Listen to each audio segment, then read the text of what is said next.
আজকে আমি আপনাদেরকে বলবো আর দেখাবো যে ধান চাষের মধ্যে পোকা যদি ধরে, আপনার চাষের যদি পোকা ধরে সেটাকে দমন করবেন 12 ঘন্টার মধ্যে।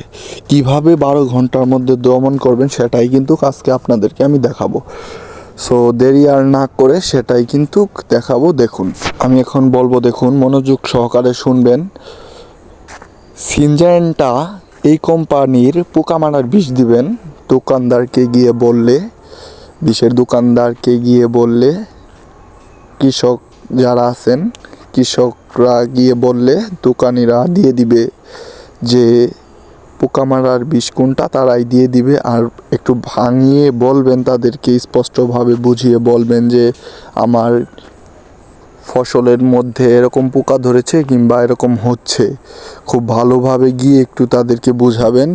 বোঝানোর পর তারা যেই বিষটা দিবে পোকা মারার জন্য, এই যে দেখুন এত সুন্দর ফসল, যদি পোকা ধরে তাহলে তো নষ্ট হয়ে যাবে।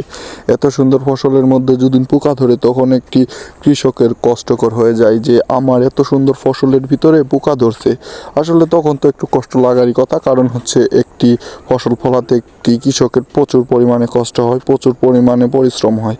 তো আপনি এই কারণে সুন্দরভাবে দোকানদারকে সুন্দরভাবে গিয়ে বুঝিয়ে বলবেন যে আমার ফসল এরকমভাবে পোকা ধরেছে, কিংবা আমার পাতার মধ্যে পোকা ধরেছে, ফসলের সিজার মধ্যে পোকা হচ্ছে, এরকমভাবে সুন্দর করে বুঝিয়ে বলবেন। তাহলে দোকানদার আপনাকে আসল যে ভালো বীজটা আছে সেটাই দিবে।